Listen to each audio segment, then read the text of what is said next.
गया येन तस्मै श्रीगुरवे नमः। श्रीचैतन्यमनोभीष्टं स्थापितं येन भूतले स्वयं रूपः कदा मह्यं ददाति स्वपदान्तिकम्। वन्देऽहं श्रीगुरो श्रीयुतापदकमलं श्रीगुरून् वैष्णवांश्च श्रीरूपं साग्रजातं सहगणा रघुनाथान्वितं तं सजीवम् साद्वैतं सावधूतं परिजनासहितं कृष्णचैतन्यदेवं श्रीराधा कृष्णपादान् सहगणा ललिता श्रीविशाखान्वितांश्च नमो विष्णुपादाय कृष्णपृष्ठाय भूतले श्रीमते भक्तिवेदान्त स्वामिनिति नामिने नमस्ते सारस्वते देवे गौरवाणी प्रचारिणे निर्विशेष शून्यवादी पाश्चात्यदेशतारिणे नमो महावदन्याय कृष्णप्रेमप्रदायते कृष्णाय कृष्णचैतन्य नामिने गौरत्विषे नमः। हे कृष्णा करुणा सिन्धु दीनबन्धु जगत्पते गोपेश गोपिकान्त राधाकान्त नमोऽस्तु ते तप्त काञ्चन गौराङ्गी राधे वृन्दावनेश्वरि वृषभानुसुते देवी प्रणमामि हरिप्रिये वाञ्छाकल्पतरुभ्यश्च कृपा सिन्धुभ्य एव च पतितानां पावनेभ्यो वैष्णवेभ्यो नमो नमः। जय श्री कृष्ण चैतन्य प्रभु नित्यानंद श्री अद्वैत गदाधर श्रीवासादि गौरभक्तवृंद हरे Krishna Krishna Krishna Hare Hare Hare Ram Ram Ram Hare Hare.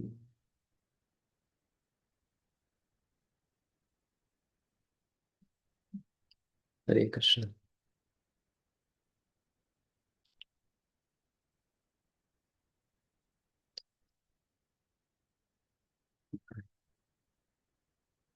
So we'll continue our study of the second text of the Nectar of Instruction.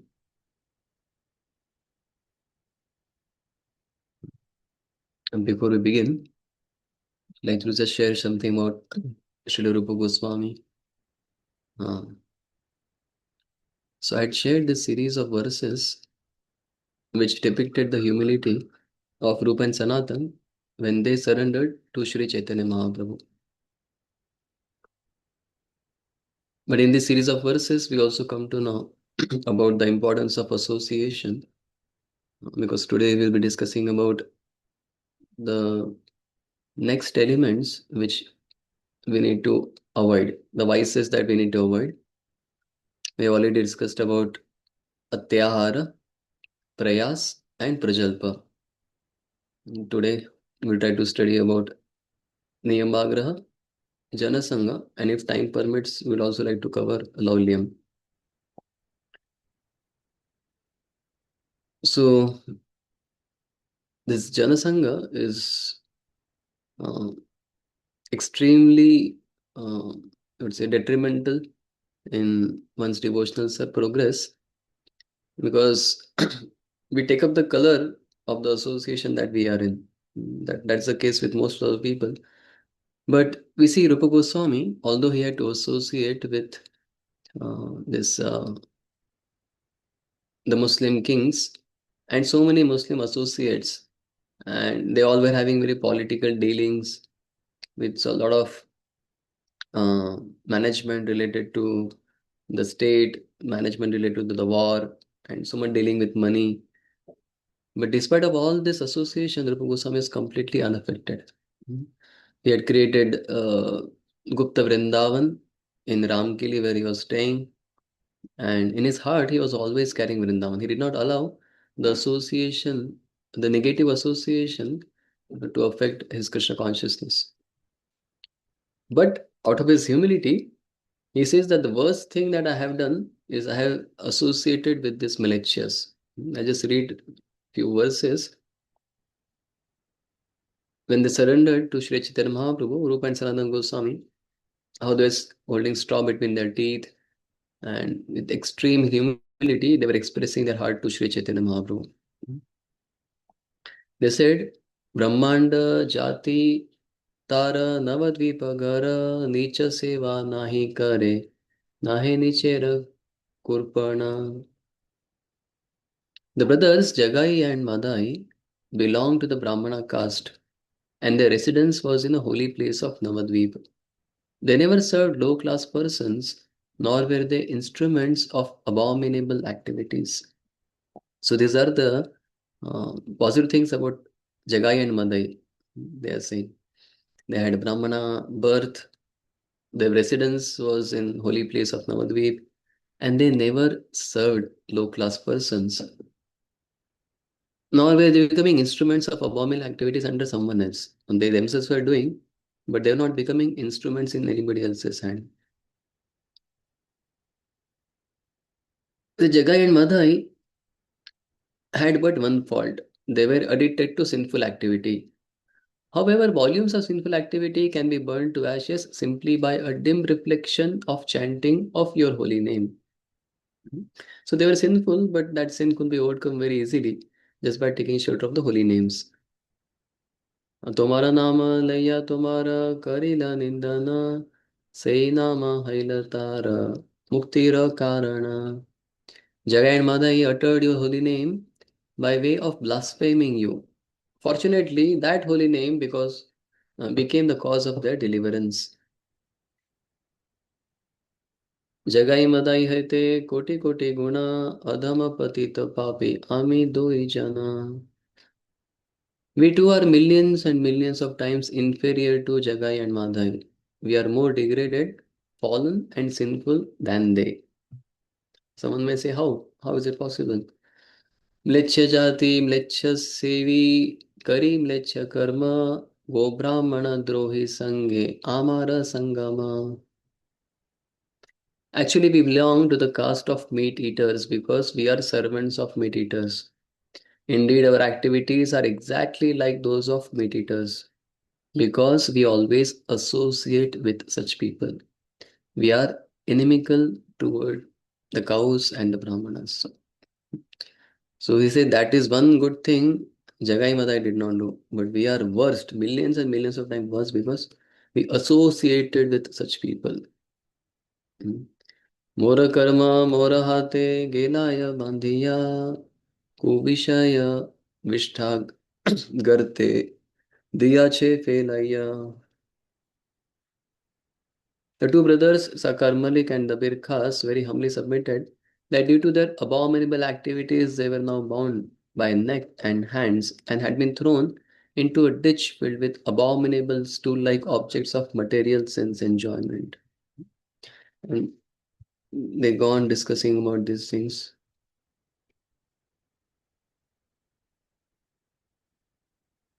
And then they start praying that you are our only shelter.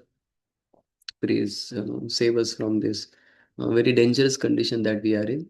What is that? That we have to associate with this abominable people. That's what they're saying. And we also see Srila Prabhupada, when he went to US, he had to associate, he had to be in the presence or he had to be in the company of so many uh, dangerous people. The hippies, the Mayavadis, and so many uh, people whose association is not at all appropriate or beneficial for progress in devotional service. But Prabhupada did not get affected by their association, he infected them by Krishna consciousness.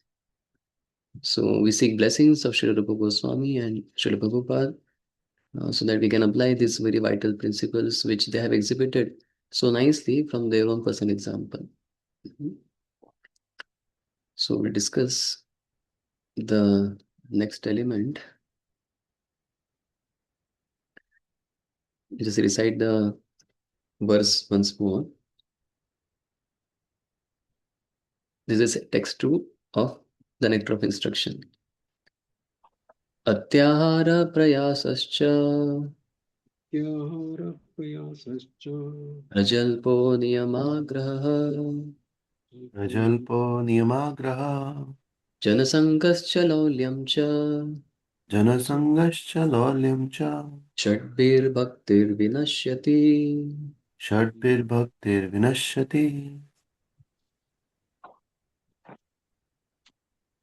Once devotional service is spoiled, when it becomes too entangled in the following six activities. First, eating more than necessary or collecting more funds than required. Second, over-indulging for mundane things that are very difficult to obtain. Third, talking unnecessarily about mundane subject matters. Fourth, practicing the scriptural rules and regulations only for the sake of following them and not for the sake of spiritual advancement. Or rejecting the rules and regulations of the scriptures and working independently or whimsically. Fifth, associating with worldly minded persons who are not interested in Krishna consciousness. And sixth, being greedy for mundane achievements. So we have completed the first three: Atyahara, Prayasa, and Prajalpa. We begin with the fourth one, that is Niyamagraha.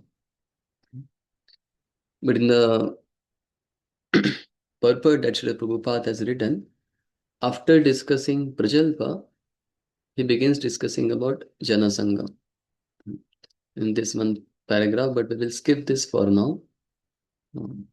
And we will go directly to Niyamagraha. Okay.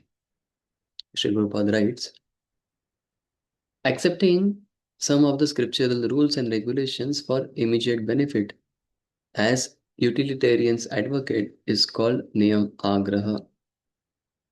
And neglecting the Shastric rules and regulations that are meant for spiritual development is called Niyam Agraha.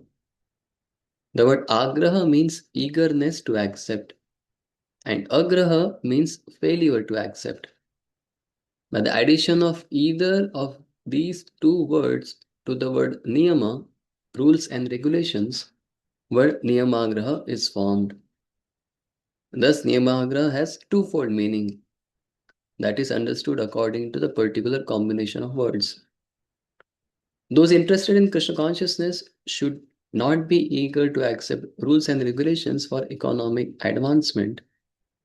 Yet, they should very faithfully accept scriptural rules and regulations for the advancement of Krishna consciousness. They should strictly follow the regulatory principles by avoiding illicit sex, meditating, gambling, and intoxication.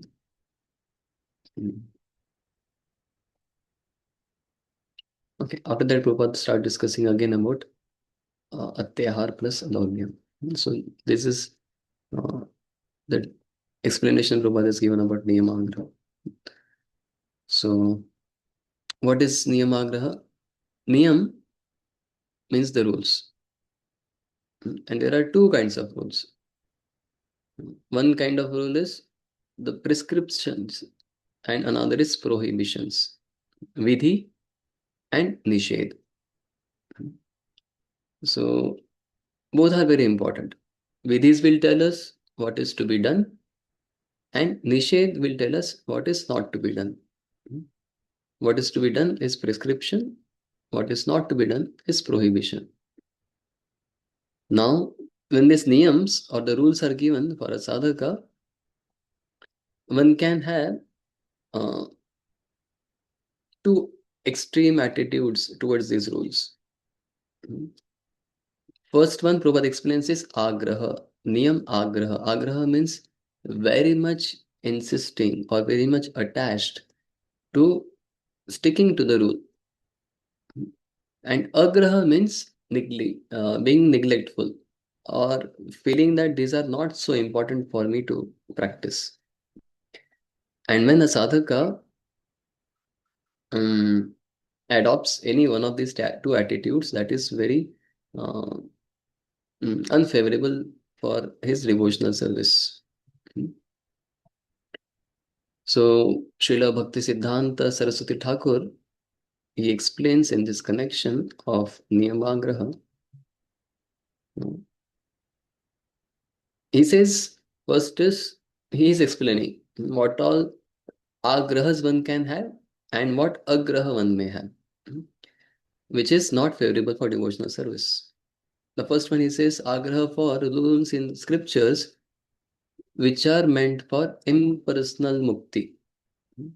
So scriptures explain many rules, and if one is too much insisting upon those rules which are meant for impersonal liberation, then one is getting trapped into this niyamagraha.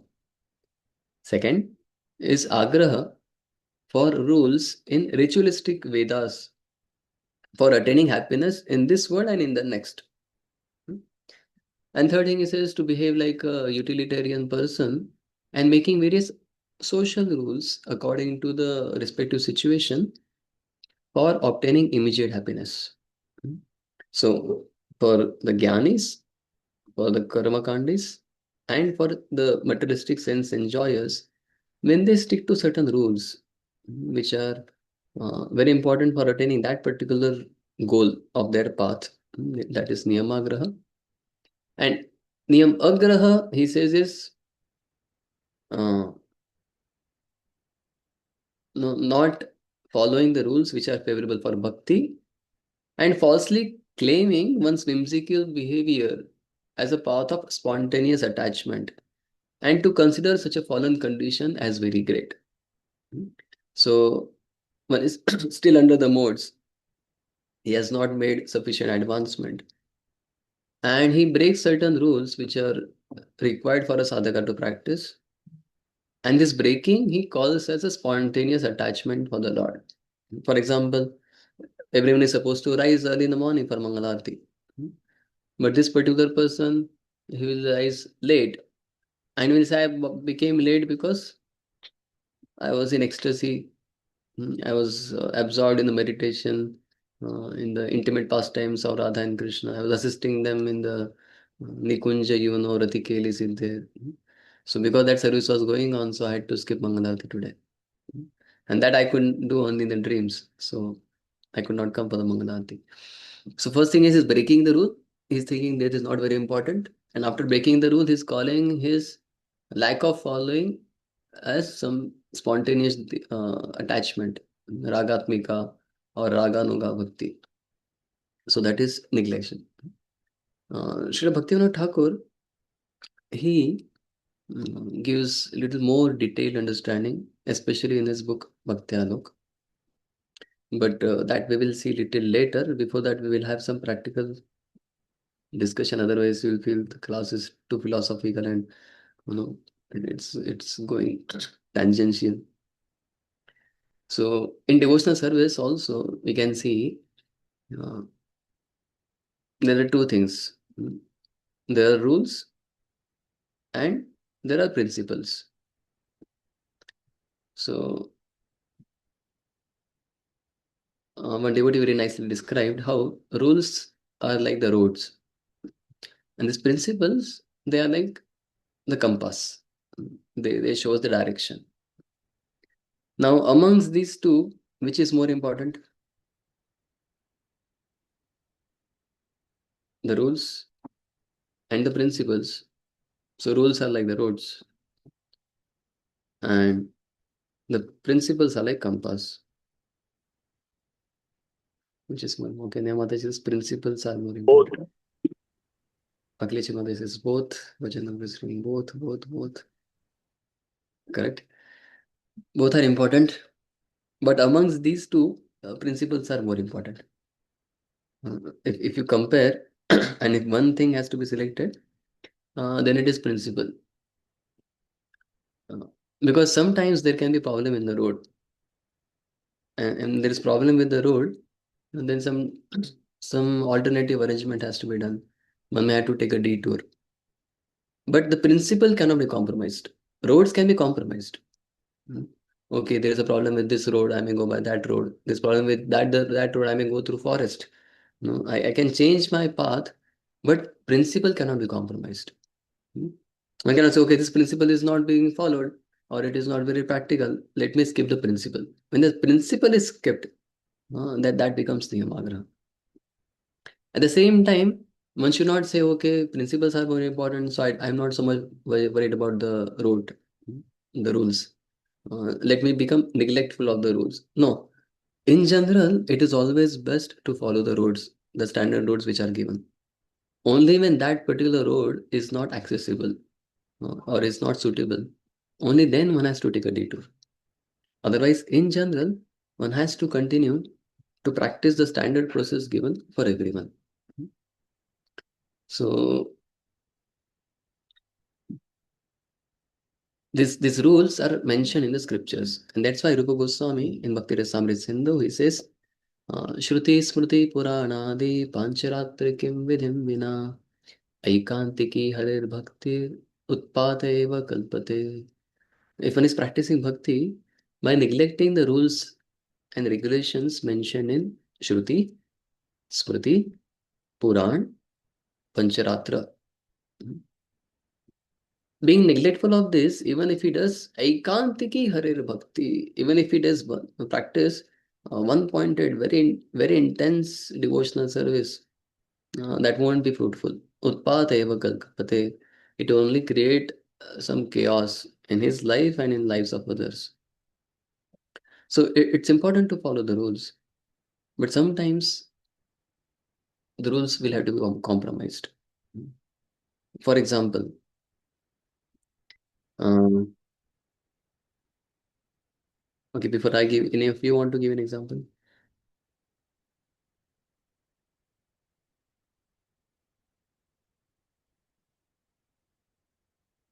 Maybe I'll give one and then we'll get more idea. So general rule for construction of a temple is given. How temple should be, which direction the deities should be facing, how should be the structure of the temple, what all vastu details have to be followed. Then only it is a proper temple. But when Srila Prabhupada he went to US, he was starting his International Society for Krishna Consciousness. Yeah. Even before that, he was seeking some donations from India for making a temple. But his understanding of temple was very clear. It is not just some architectural structure with all the Vastu details followed. His concern was more for what is happening inside that structure. So, as per understanding of our acharyas, what is a temple? A temple is a place where you get Krishna darshan, where you get Krishna Nam, where you get Krishna Shiksha, where you get Krishna Bhakta Sangha, and where you get Krishna Prasad. If these things are available, even if it is an apartment, that can be called as temple. Whereas there may be a proper temple structure, but if these things are not being followed, if these things are not available, we cannot call it as a temple. So this one donor, big donor from India, he was very much insisting that I can provide you funds provided you make such a structure, which is very marvelous, very nice architectural model, which will become a very attractive site for all the Indians. Prabhupada was feeling, no, I just need to rent one storefront is also fine. Even if it is a storefront, I love to practice these bhakti principles there and share bhakti with others. And that way, fulfill the real purpose of a temple. So that did not match, and the donor he backed out. He did not provide funds to Prabhupada. So sometimes some people, when they would come to ISKCON temples, they would become very critical. Oh, the direction is not proper. This is not proper. That is not proper. But we understand the essence of a temple is perfectly being followed there. So at that time, if you become too much insistent upon the rules, that becomes niyamagra. Like one day, we were sharing that one person he came by his car during a rainy day to one of the temple for taking darshan. And as it is custom in all the temples, one cannot carry one's footwears inside the temple room, in the temple hall. And because of this, just to make sure that this principle is being followed or this rule is being followed, uh, in many temples they'll have this signboard, please keep your shoes here. And sometimes there is a security guard also to make sure that no one carries their footwears inside the temple room. So there was a security guard who was sitting and making sure that no one carries their chappal inside, footwear is inside, and they keep their shoes exactly there where the signboard is there. And this particular visitor who had come by his car, it was raining. So he thought, uh, why to just go with the footwears, anyways, I have to carry it there. And He just left his footwears in his car and he quickly ran towards the temple room. And he was going inside, but security guard had stopped him. He said, "Wait, wait, you cannot enter." He said, "Why?" He said, "You have to keep your shoes here." He said, "But I did not bring my shoes. They are in the car." He said, "No, bring your shoes from car. Keep your shoes here. Then only you can enter the temple." So this is called Niyamagra. Being too attached to the rules without understanding the purpose behind the rule. What is the purpose behind the rule? No one should carry the chappal inside so that the temple room does not become contaminated. But if someone becomes too much attached to the letter of the law and not understanding the spirit of the law, that is Niyamagra. Prabhupada was asked by some of the um, Gurukul teachers, "Prabhupada, how many chapatis should we give to these Gurukul boys?" Prabhupada said, "Two or three." I mean, he just gave a casual answer. And if some boys, they're working very hard, now they're growing. The time when they asked Prabhupada, that time they were young. After 1, 2 years, they wanted fourth or fifth chapati. And the Gurukul in charge said, "No, you cannot take more." This instruction of our founder Acharya. And Gurukul boys can take how many chapatis? Two or three. So understand the spirit of the law. Don't stick to the letter of the law. So understanding this is very vital. So some acharyas also explain this principle through the pastime of the Yajnik Brahman Patnis in Vrindavan. Hmm. So what had happened in their case? The Yajnik Brahmanas, they were performing the yajnas, the Vedic rituals, but they were not understanding for whose pleasure or for what purpose are they doing this.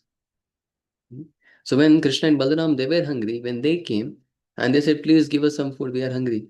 They said, "Sorry, don't disturb. We are doing yajna. We cannot fulfill this request." But for his pleasure only you are doing. He himself has come at your doorstep. He's asking for some food, you should give. This is something like Acharya has explained that imagine there is a wife who is very chaste, Vikram Sati, Pativrata Nari. She is so attached to her husband that her husband has to go for his duty on the battlefield. He's a soldier, and when he goes on the battlefield, the wife, she continues to serve her husband by keeping husband's photo. So she keeps the photo, and every day she will cook breakfast, lunch, dinner, and offer, and do all the services that she was doing in the presence of husband. She continued to do when husband was away from home, when he was in the battlefield. And one day, husband came back, and he was ringing the bell.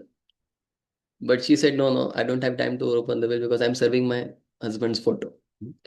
She's offering or something, she's cooking or something, and she was not opening the door. So this is Niyamagraha. Are you able to understand? The purpose was not to serve the photo. Purpose is to please that person. Now that person himself has come, and you are neglecting him, and you become attached to the ritual that you are following, not understanding the spirit behind the ritual. Yes, Akhileshwari Mataji, would you say something? Prabhuji, I have a question on this. So, the Brahmanas didn't understood that Lord Himself has came, right? So, Yeah. in today's world, in today's scenario, when we cook prasadam, or there are many kids which comes and they want to eat something without being offered. So, should we? It is like, and people say that kids are like God themselves and all that. So, how should I understand this in that situation? Okay. Maybe this is a question. I'll answer this in the end. Is that okay? Once we understand the full Yeah, concept of please. Yeah, Niyamagra. please. But Yeah. you remind me if I don't answer, in the end we will surely take this up. So, okay, Niyamati is saying that if someone is not hungry, still they have to eat minimum two chapatis. Yeah, that is also Niyamati. Not two or three. You have to eat two. If you don't eat two, then you're not following the instruction of the spiritual master. Mhm. So yeah, Manish Mate just shared this example of that cat and the Shraddha ceremony story. You know that story where this Pujari, he used to do Shraddha ceremony every year, and when he was doing the arrangement, he asked the host that please get a cat and a basket. So he got a cat and a basket, and he kept that basket above the cat. And he said, "What is the purpose of this?" He said, "No, I have seen my father doing all the years. Whenever my father did the ceremony, he did like this. But what was the purpose? Actually, whenever they would do the Shraddha ceremony, cat would go around, and the ceremony would get contaminated. To avoid that contamination, he would place basket because they had a cat. But now we said no, that has become part of the ritual. There has to be one cat. There has to be one basket. You have to cover that cat with the basket. Then only you can do the Shraddha ceremony. So that is also Niyamagraha. So not understanding the spirit for what that principle or that rule, not principle, the rule was established. So this is one thing. Second thing is, Bhaktivinoda Thakur says, uh, he says that giving up lower rule for a higher rule is also important. So not wanting to give up the lower rule for a higher rule is also Niyamagraha. There can be multiple rules in devotional service, but one has to see which is more important. Which is the ultimate rule in devotional service? That one has to practice. Rupa Goswami has given us, which is the ultimate rule. Smartavyam satatam Vishnu, vismartavyam na jatu. Yes, very nice. Smartavyam satatam Vishnu, vismartavyam na jatu. Always remember Krishna and never forget Krishna. This is the ultimate rule. All other rules are subordinate to this one rule. All other rules. So, once there was one ISKCON temple in one of the foreign countries, and there was one very senior devotee who was very strict in following all the rules and regulations given. Now, Nectar of Devotion provides us 64 rules in practicing devotional service, and it also mentions some 32 offenses against the deity of the Lord. And one of the offense against the deity in the temple is to offer obeisances to someone else in front of the deity. You're aware of this rule? If you're in a temple room and darshan is open, one is not supposed to offer obeisances to somebody else. And that is an offense to the deity. So, this very senior devotee, when he entered the temple room, there was one younger devotee. And out of respect for this Vaishnava, he happened to offer obeisances in the temple room when the darshan was open. As soon as he offered obeisances, the senior devotee chastised him like anything. It was very strong chastisement, very heavy chastisement. He gave left, right, center. He started thrashing him. Said, "Don't you understand? This is an offense to the deity. One should not offer obeisances in front of the deity," and so many things he was saying. So, was this appropriate?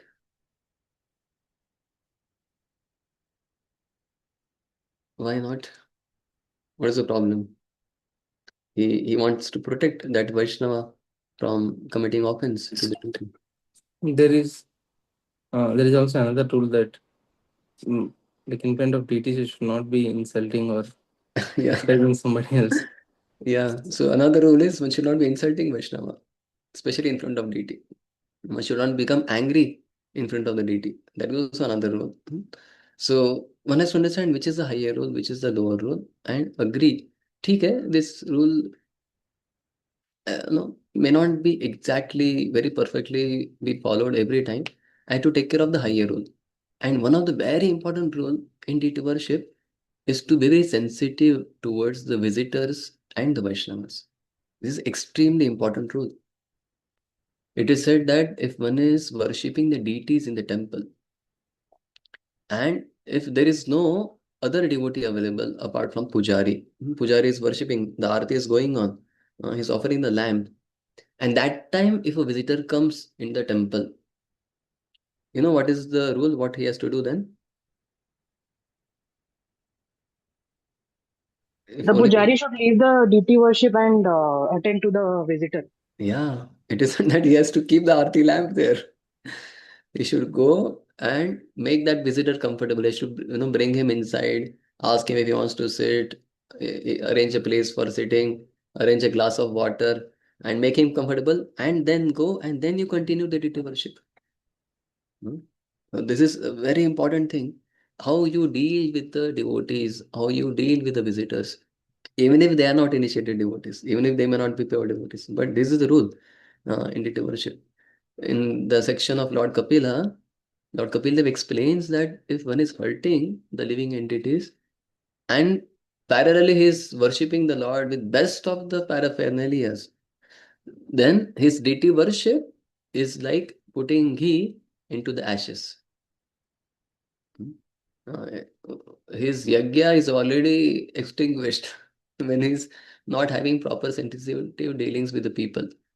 And then whatever yagya is doing is like only ashes are there, he's just pouring ghee into the ashes.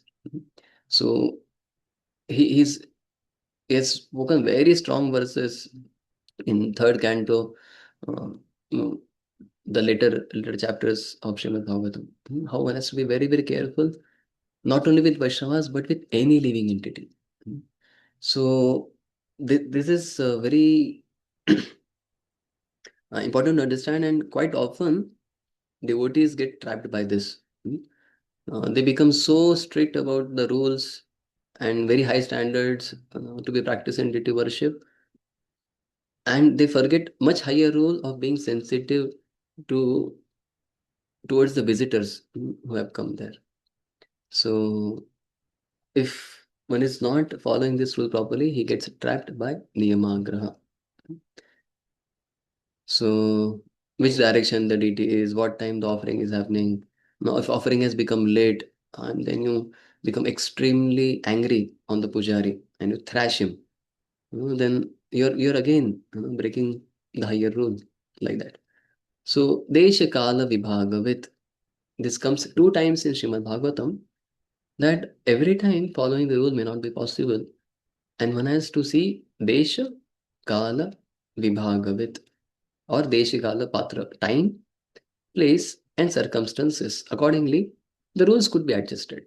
The principle should not be compromised. So in Srimad Bhagavatam, this appears first in the Bhishmadev section.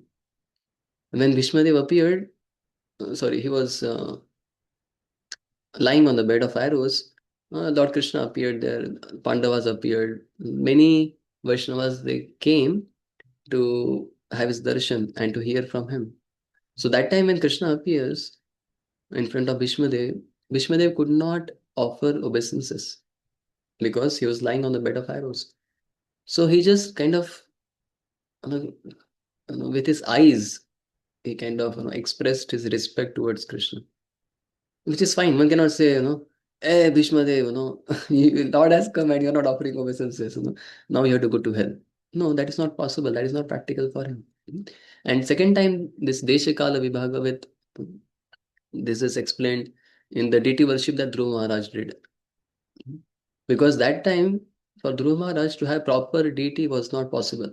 And Narad Muni gives him certain guidelines how he can go and take some mud from the Yamuna and make a deity, and whatever deity he makes, that deity he can worship and continue to purify his heart by chanting of the mantra and things like that.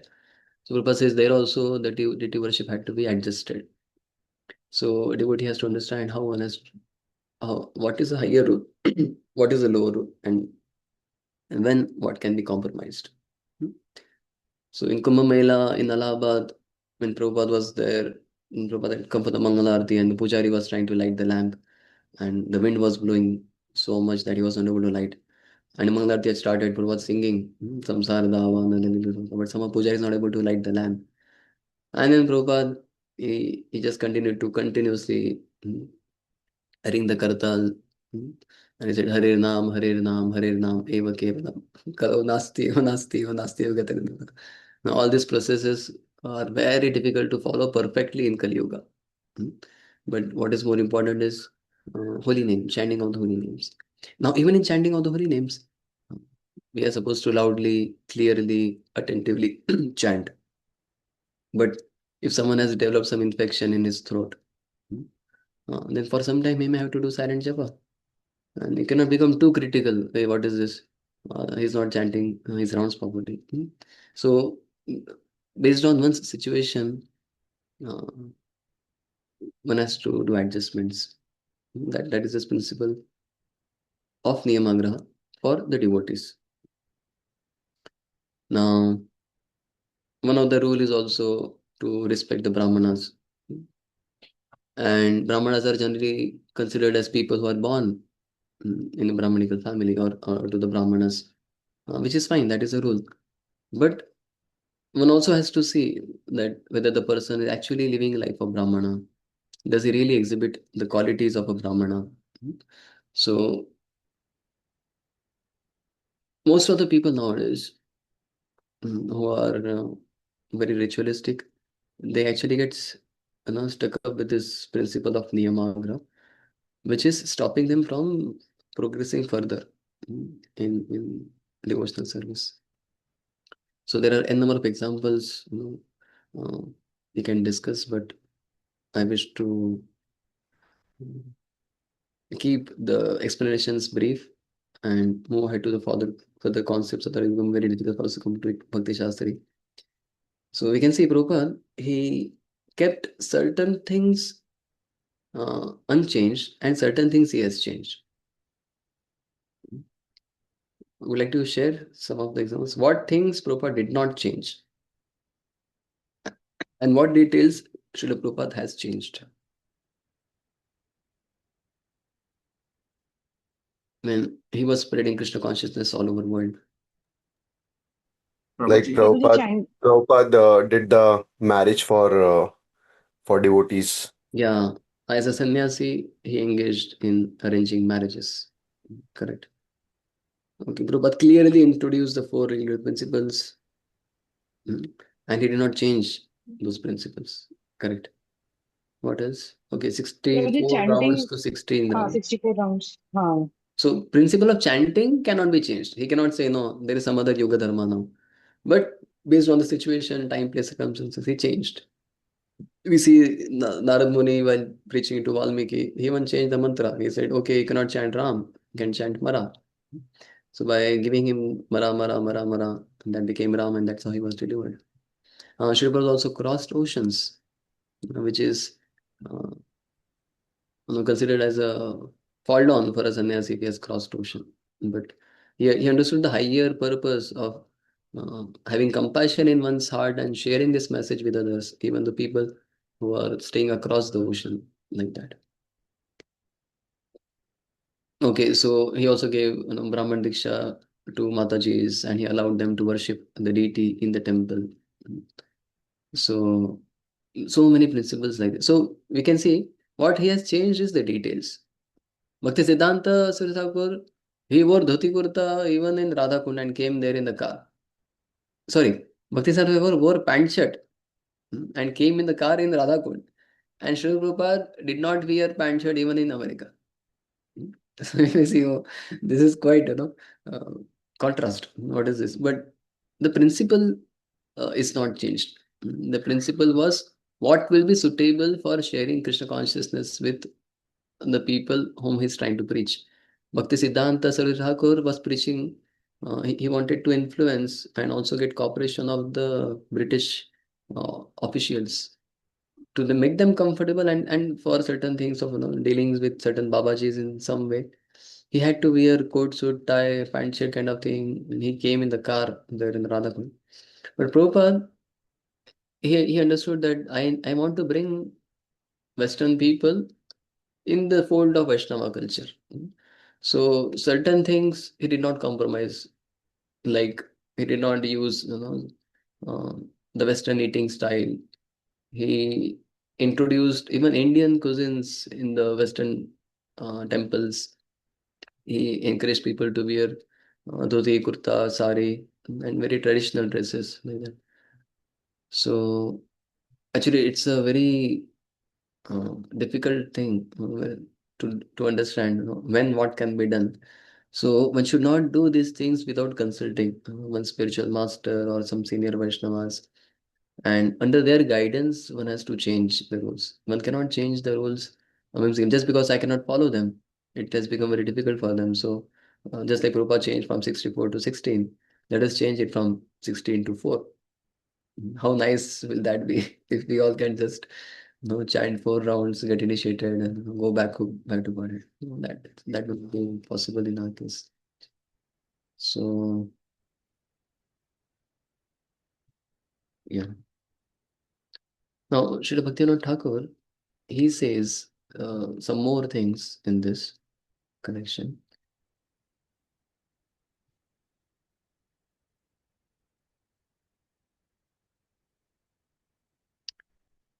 Bhaktivinoda Thakur, he says that uh, when there is a sadhaka, uh, he initially is like conditioned, and at the perfect stage, he is fully liberated. But in between these, there are multiple stages that he passes through. From the conditioned state to the ultimate perfectional state, he has to pass through various stages. Once he achieves a particular stage, he has to follow the rules and regulations prescribed for that stage. And when he does this, he will progress to the next stage. Once he has gone to the next stage, he should not remain attached to the prescriptions and prohibitions of the previous stage. If he remains attached to the previous rules, he will not be able to progress further. That's what Bhaktivinoda Thakur. So, like we see, for someone who is very new in Krishna consciousness, the prescriptions and prohibitions are different. He may be told, okay, you don't have to wake up so early in the morning at 4:30. You can wake up at 6 o'clock. Maybe you can chant some 2 rounds or 4 rounds. You can read once in a week. You can come for programs, and no problem, you can continue to eat onion, garlic, and things like that. Correct? These are the rules we explain for the new people.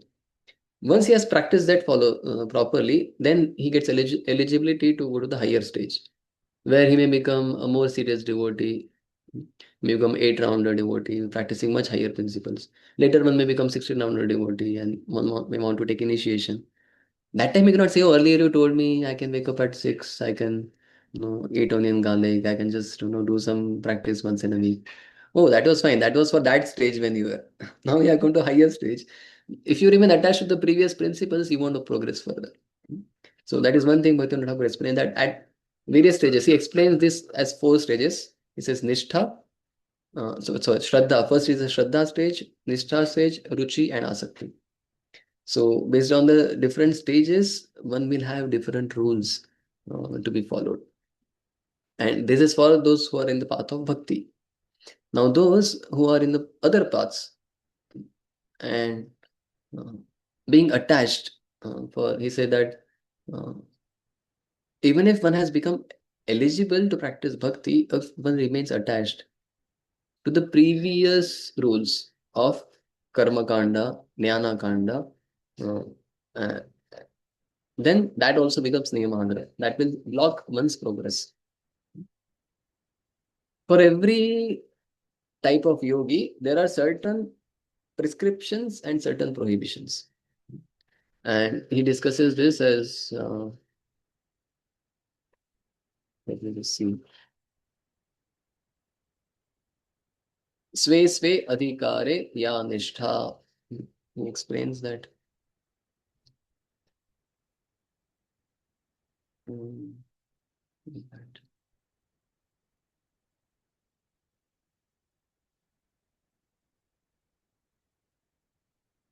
Okay.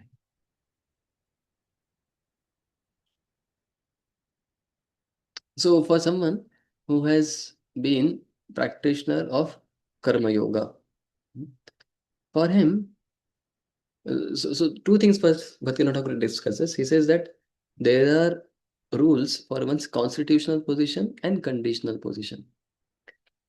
At constitutional position, the only prescription is love and only prohibition is envy.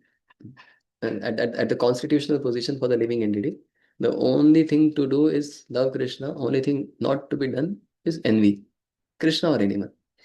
Now for his conditional position, one may be a karma yogi and practicing various karma kandas. For him, What are the prescriptions? He says he has to follow the 10 samskaras mentioned.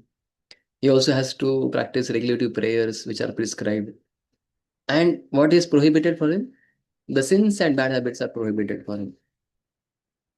For person who is in a jnana path, for him what is prescription? Renunciation, detachment, discussions about matter and spirit. These things are prescribed. And what is prohibited? The prohibitions for him are the fruitive activities, the forbidden activities, attachment to sense enjoyment. That is prohibited. For a person in Bhakti Marg, he says what is prescribed? Being indifferent, performance of activities which are favorable for devotion, and following the prescriptions of Jnana division which are favorable for Bhakti. So these things he has to do, and he has to obviously avoid sense enjoyment, and he has to obviously avoid the conclusions which are opposed to devotional service, things like that. So he says once one has practiced his own path properly, he will become eligible to go to the next stage. But Thakur very beautifully describes whole creation. He says that from material world, from Bhuloka, if someone has to Golok Vrindavan, first he has to cross the 14 planetary systems, which is basically Karmakand. He has to first transcend Karmakand. Then he has to cross the Brahma Jyoti, which is Jnanakand. Then one becomes eligible to reach Golok Vrindavan, which is the path of devotional service. And then only the doors of Prema will open for him. So one has to the degree one has obtained faith in path of bhakti, one has to give up the previous principles. Now these will also differ based on one's ashram.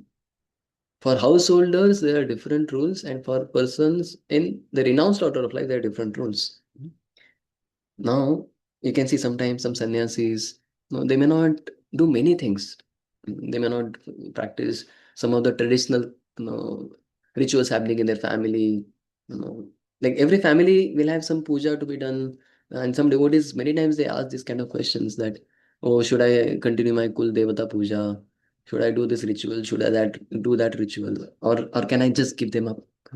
Now for sannyasis, Bhaktivinoda Thakur says they can just simply give up because they have given up everything. They have fully surrendered themselves at the lotus feet of the Lord. But for grihasthas, based on the level of faith, shraddha that one has obtained, to that degree he can give up the previous principles.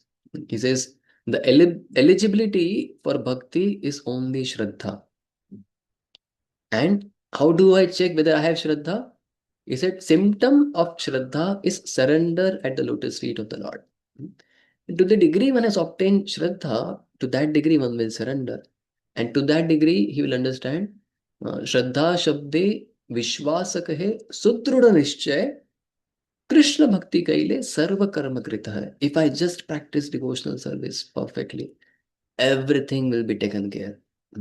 Will have full faith in the principle of Yatha Taror Mula Nishechale Na Tripyanti Yatskanda Bhujopashaka.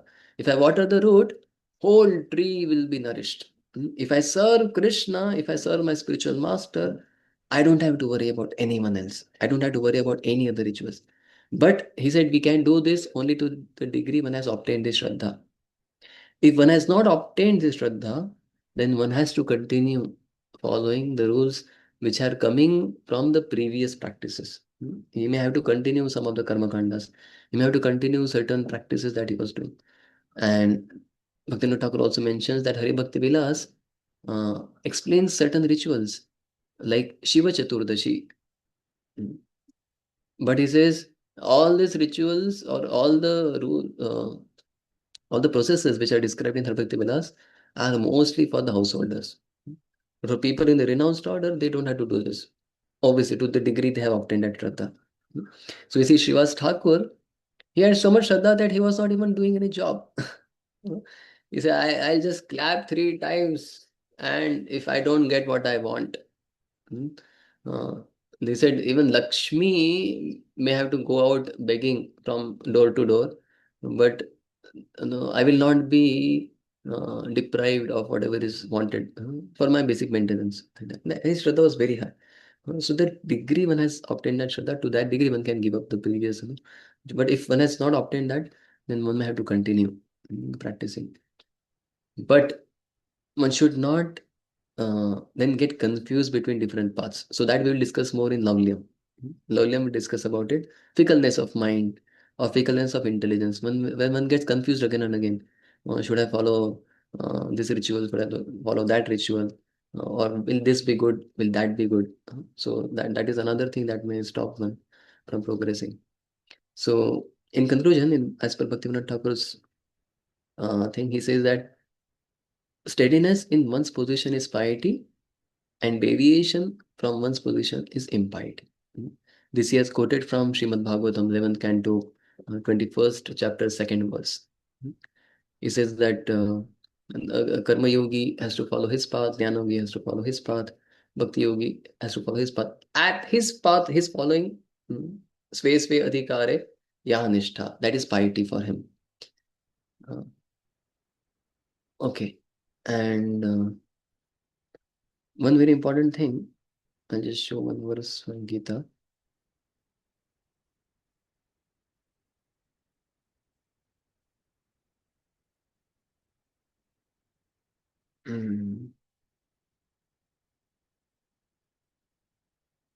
Yeah, okay. One last important thing in this connection. He says that sometimes some pure devotees may follow some karma kandas, or they may also practice some limbs of jnana kanda, but they are not obliged to do it. Sometimes they may do this just because they want to set right example, or they may be doing it because that has been done, but their shraddha is not there.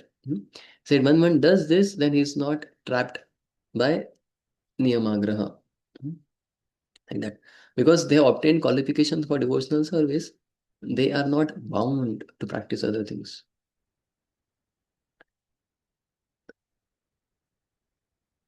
Okay.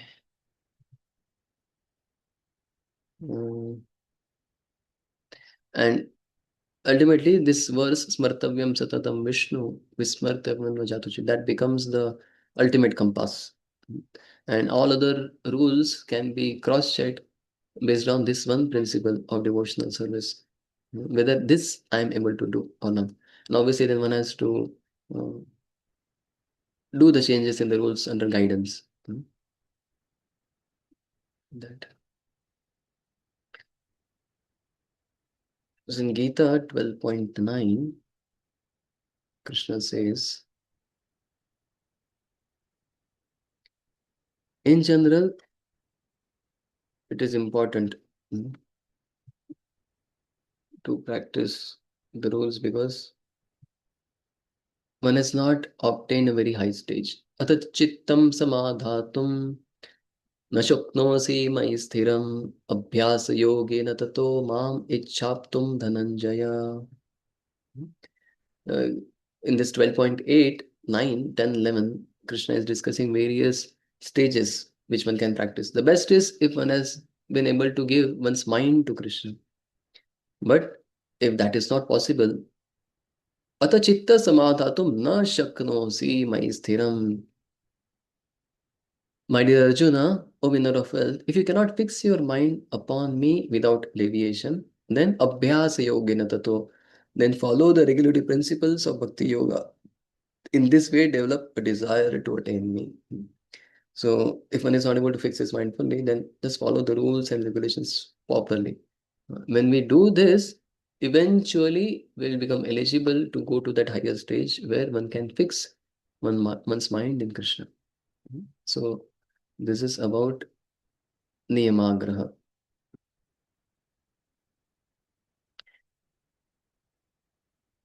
Then we come to the principle of Jana Sangha, which was prescribed little earlier, previously by Prabhupada. Prabhupada says Jana Sangha refers to associating with persons not interested in Krishna consciousness.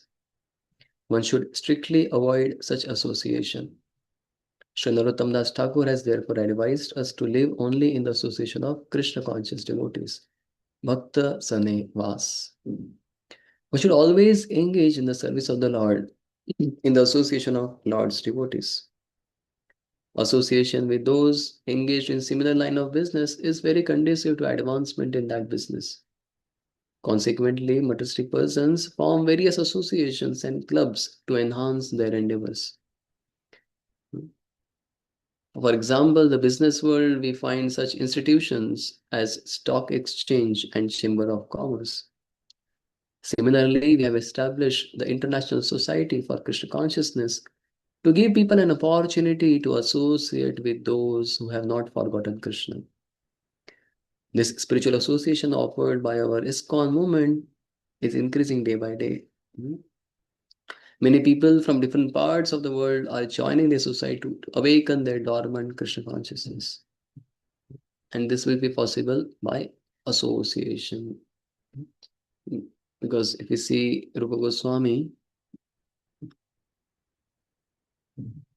he explains the 9 stages of devotional service, begins with Adau Shraddha Tatha Sadhu Sangha.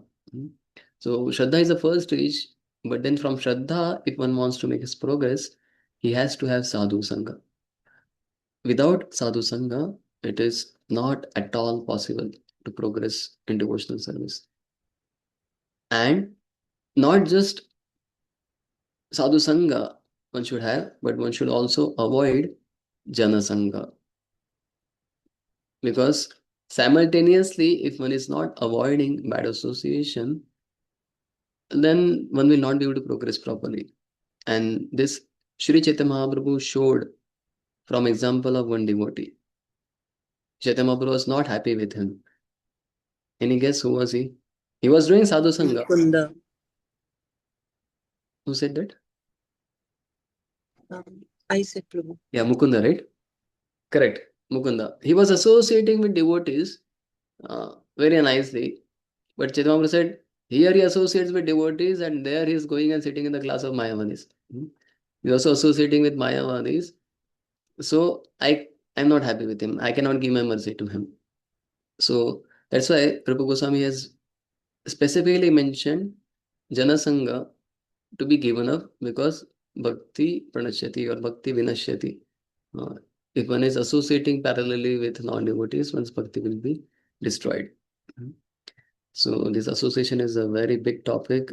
We don't have much time and bandwidth to we can have one full week of katha on this one topic of association, but I'll just briefly mention some vital principles. If we observe these 6 principles that Rupa Goswami has stated, one of the analysis that some Vaishnavas they have done, they say that the whole chain begins with Jana Sangha. I'll show that.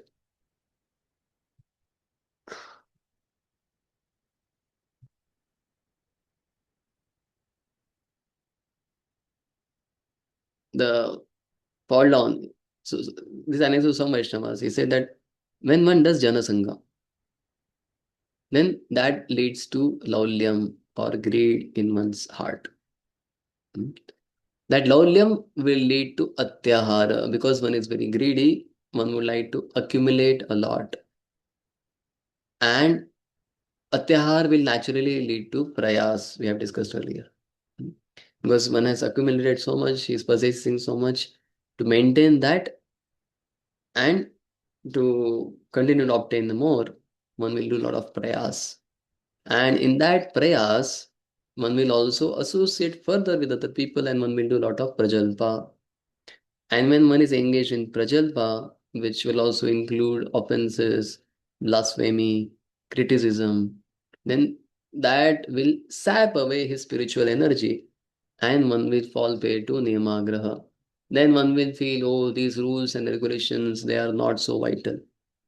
One may follow these rules and regulations only for some material gain. That is also one of the explanation of niyamagraha, that you stick to some rules just for some material gain. Ritualistically, you do that. So because he's wanting more material gain, he will follow the rules of bhakti for that sake.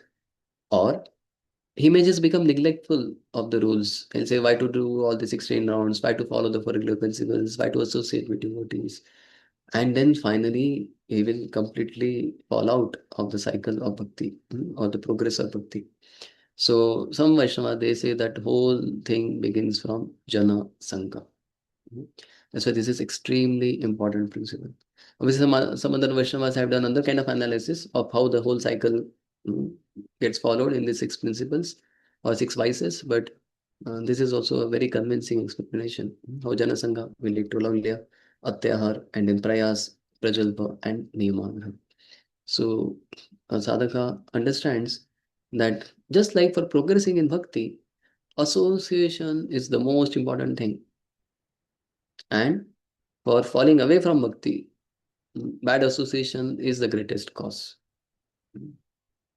So, jana sangha. Jana means, in general, low class people or people who are samanya jana, or those who are not Vaishnavas. Bhaktivinoda Thakur says those who are not pure devotees. Sangha has two meanings. What are the two meanings of word Sangha?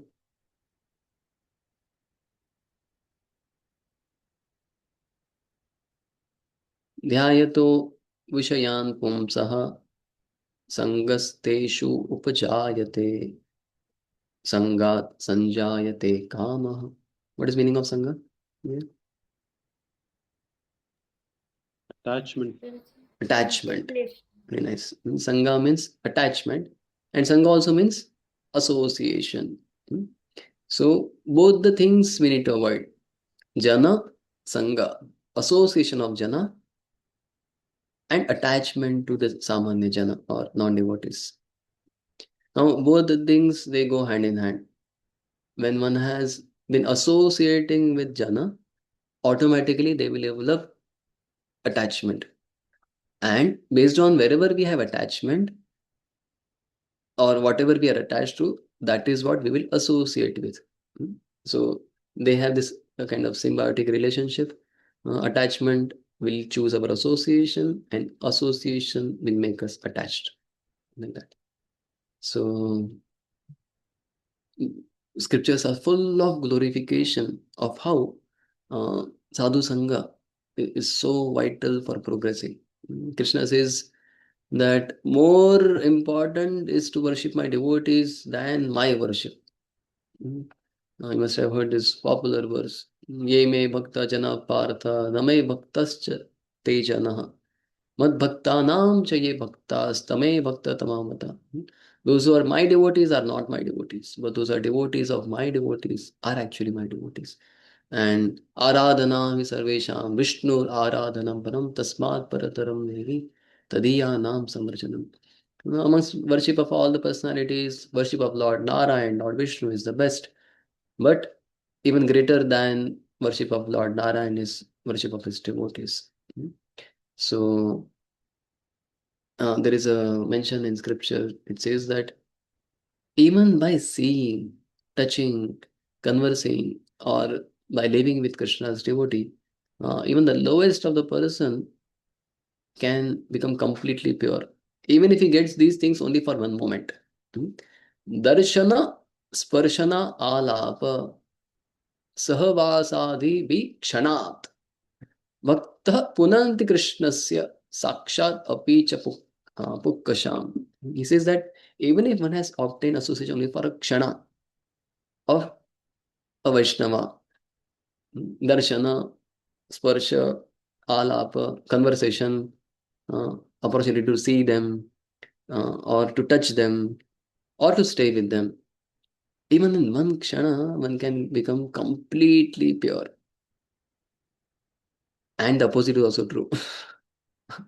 Even for one kshana, if you get darshana, sparsha, alapa, or sahavasa, then a very pure person can also become completely degraded.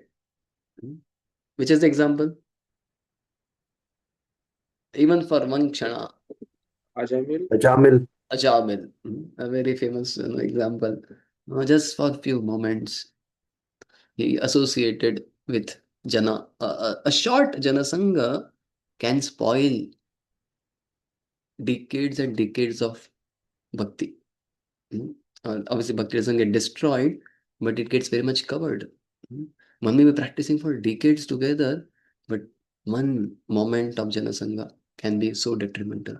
Ajamil's qualities, if you just read the verses glorifying his qualities, describing his qualities, if you don't know, it is his canto, first section. You'll see maybe these are qualities of Prahlad Maharaj or Dhruv Maharaj or something like that. Such amazing person he was, such high qualities, but because of bad association, he lost everything. We discuss about it in detail after some time. But scriptures are very clear that just like a small amount of association is very beneficial, even small amount of bad association is extremely dangerous, like that. So without association, Bhakti Devi does not manifest in heart of a sadhaka. That's why sadhaka has to always associate and give up bad association. So Rupa Goswami has included this as one of the important limb of devotional service. He says, Sanga Tyago Vidurena Bhagavad Vimukhair Janai. One who desires to attain devotion to Krishna should carefully give up association of worldly people. And what is association? Association is not just physical proximity. Srila Prabhupada said that, who is closest to me? He was describing what is association. He said, who is the closest to me? Mosquito. The mosquito. The mosquito on my body or the fly on my body is right now the most close to me. But he's only giving me trouble. He's not taking Prabhupada's association, but is troubling Prabhupada. So just physical proximity is not association. Bhaktivinoda Thakur describes that just bathing in the same ghat is not association. Or being in the same boat with Janas is not actually Janasanga. Janasanga happens when there is emotional exchange. Janasanga happens when there is exchange of sharing of joys and sorrows, or more specifically, following the fourth verse of NOI. Dadati pratigirinati, goyamakyati prichati, bhungte bhujayate. When you do this 6 loving exchanges, then actual association takes place.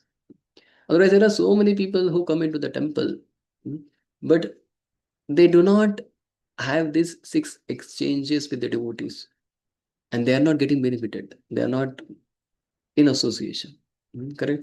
We have in our temple some employees who are employed for many, many years, or there are some people who very ritualistically come at a specific time.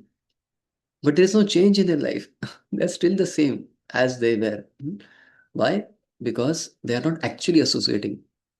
They're not physically, they are staying in temple, like temple employees, or they may be coming very regularly. But because they are not having this 6 loving exchanges, they are not getting transformed. So these 6 loving exchanges is what we need to avoid with the janas.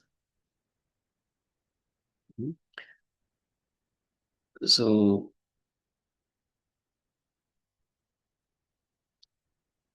when you do this, then Rupa Goswami explains that just like when you keep a crystal somewhere, then whatever is the color of that object on which the crystal is kept, the crystal will acquire that color and reflect that color. Same way, whichever place you associate with or whomever you associate with, that color you will obtain, and that is what you will reflect. Yasya yat sangati pumso manivat syat sa tad gunaha. Just like money will accept guna of whatever it is associating with, same is our tendency. So Bhakti Siddhanta Saraswati Guru says Jana Sangha is what? Association of impersonalistic people, association of people who are attached to the fruitive Vedic karma, and association of worldly people attached to immediate sense gratification. But he says if one does Harijana Sangha, then these faults will easily be driven away. And then, just like last time in Prajalpa, we discussed some 8 kinds of Prajalpas. Srila Bhaktivinoda Thakur is helping us to identify very clearly who are these janas whose association sangha we should avoid. What actually jana sangha is. So I'll explain this. I think 6 or 7 types are there of people whose association a sadhaka should very strictly avoid. So Bhaktivinoda Thakur explains Jana Sangha means Sangha of individuals other than pure devotees. And every practicing devotee should know various kinds of worldly people, janas. So before I describe these janas, I would like to mention Bhaktivinoda Thakur explains, he writes one line which is very, very important. He says,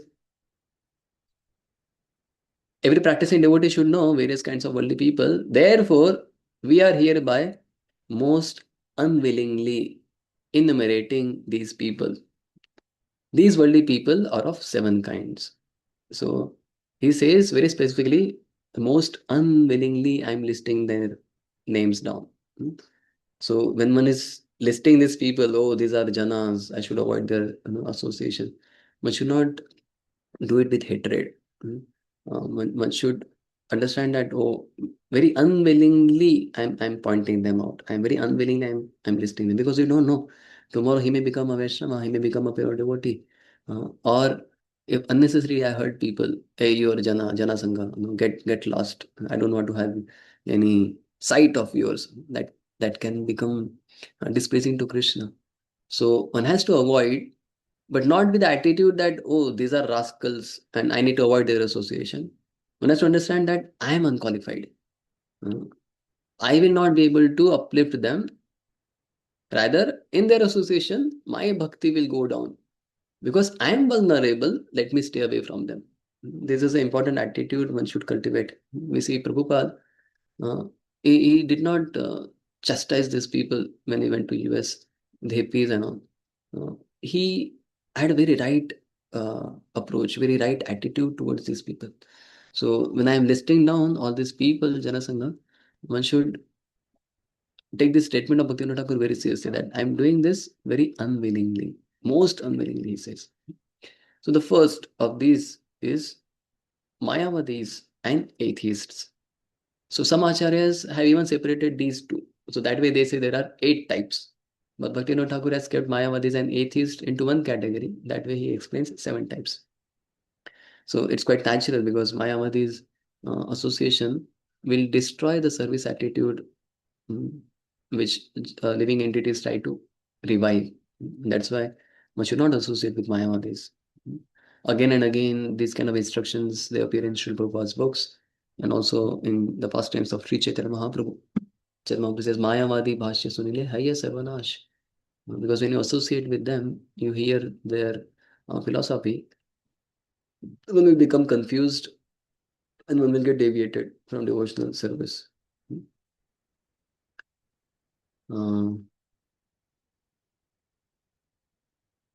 Second category, he says, is sense enjoyers, Vishayi. Now, association of sense enjoyers is very harmful, because they are always filled with blasphemy, envy, violence, quarrel, arguments, and they're always hankering for more enjoyment. When we associate with these people, we will also develop these tendencies. So Chaitanya Mahaprabhu, he says, Vishayar anna khaile malina hayaman, malina mana haile nahe Krishna rasmaran. When you eat foods offered by a materialistic people, Vishay, then one's mind becomes contaminated. And when the mind is contaminated, one will not be able to think of Krishna properly. So that is the reason one should avoid association of Vishay. It is said that association of Vishay is more dangerous than association of Vish, poison. We discussed about this earlier. How, sorry, he says association of Vishay is more dangerous than association of Vishay. So Vish and Vishay we had discussed earlier. But Vishay and Vishay, amongst these two, Vishay is more dangerous. You may associate with sense objects, that's fine. But if you associate with a sense enjoyer, sometimes sense object may not tempt you so much. But when you associate with sense enjoyer, his association will infect you so much that even if you don't have so much temptation for a particular sense object, you will get tempted. So that is very important. And while describing this category, Bhaktivinoda Thakur also says that sometimes a devotees, they may engage in sensual activities and accept sense object, but their goal is only to maintain this body and soul together. And internally, they are engaged in serving Krishna. He said, association of such people is not considered Janasangha. Like that. Then third category says, those who are fond of sense enjoyers. Those who are fond of sense, they may not be sense enjoyers themselves, but they're fond of sense enjoyers. Like people who are like fans of celebrities who are very sinful. So their association is also detrimental. Why? Because very soon they will also become sense enjoyers. Those people who are fond of sense enjoyers, they'll also become sense enjoyers, and that tendency will come in us also. Like that. The fourth category, he says, is women. Now, we discussed this earlier in Upastavika also, that it is not just women, but it is also man, basically opposite gender. For a man, it is woman, for woman, it is man, apart from one's religiously married spouse. So one is already, for a person in the renounced order, he is surely not supposed to have any kind of association with opposite gender. For people who are religiously married, if they associate, if they do this loving exchanges intimately with anyone apart from one's religiously married spouse, then that is Janasangha. And that has a very deep impact in one's consciousness, which actually blocks his progress in devotional service. So people who are married, if husband is associating with his wife and wife is associating with his husband, based on the rules mentioned or the guidelines mentioned in the scriptures and the sanction given by scriptures, then that is not Janasangha. But keeping aside the injunctions of the scriptures, if they just engage in illusory activities, he said, then even in married life, that will become Janasangha. It will become Sri Sangha or Purusha Sangha. If one is only engaged in illusory activities, keeping aside all the prescriptions of scriptures. Like that. So he says, Bhaktivinoda Thakur says that if one's wife or husband is very favorable in devotional service, then that is perfectly all right. Then it is not a Janasangha. But if one's spouse is an impediment in discharge of devotional service, then one has to take proper guidance and see what to do. Bhaktivinoda Thakur, he gives a little extreme guideline. He says that, oh, if one's wife is not favorable, one should just give her up. Obviously, we would not recommend that. But he gives example of Ramanujacharya there. He says Ramanujacharya, he had his wife, Rakshakambala, and she was very much opposed. She was not respecting Vaishnavas. She disrespected his spiritual master. She was very materialistic. And one fine day, Ramanujacharya, he sent his wife to his home, to her home, and he took sannyas. So Bhaktivinoda Thakur says that's what one should do. One should give up Janasangha like this. I am not recommending that. One has to take proper guidance and see how we can make his marriage a situation which is very favorable for his own practice of devotional service. So, would you like to? I don't have time to show this verse, but maybe you can note down. This is Canto 3, Chapter 31, Text 35. 3, 31, 35. Kapila section again. न तथास्य भवेन्मोहो बन्धश्चान्य प्रसंगतः योषित संगात यथा पुंसो यथा तत्संगी संगतः. Lord Kapila says, the infatuation and bondage which accrue to a man from attachment to any other object is not as complete as that resulting from attachment to a woman or to a fellowship of men who are fond of women. Now, this is, as I told, it is also applicable for females. Basically, we have infatuation and attachment to many sense objects, but amongst all the sense objects, the attachment to the opposite sex is the most dangerous. There is no greater illusion than that, he says. The fifth category, Bhaktivinoda Thakur says, is womanizers. Not directly association of women, but those who are very much attached to a woman. And sixth, he says, is those who are hypocritical devout, or we can call them dharma dvajis. Dharma dvajis are people, dvaja means flag, and dharma means religion. So, Bhaktivinoda Thakur says, amongst all Janasangha, this is the most dangerous. This is the most dangerous. Dharma dvaji. Dharma dvaji means people who are hypocritical. They have the flag of dharma, but inside they are not at all dharmic. They are having a lot of ill motivations. They are doing dharma for getting wealth, followers, for getting association of opposite gender, for getting name, fame, glory. So with these intentions, when one is doing, one is like pakhandi, then is a dharma dvajis, their association one has to give up. These people, they become spiritual masters, or these people, they also become disciples, and they both fall into the category of cheaters and the cheated. Bhaktivinoda Thakur says, one category wants to cheat the other, and other also wants to get cheated. So Bhaktivinoda Thakur even goes on saying that it is better to associate with sense enjoyers than to associate with the dharma dvaji. Because in this world, there is no worse association than that of a dharma dvaji. Those who are very deceitful, those who are cheating others in the name of religion, those who are crooked, hypocritical, like that. Because honest worship is only way to attain Krishna's mercy, he explains.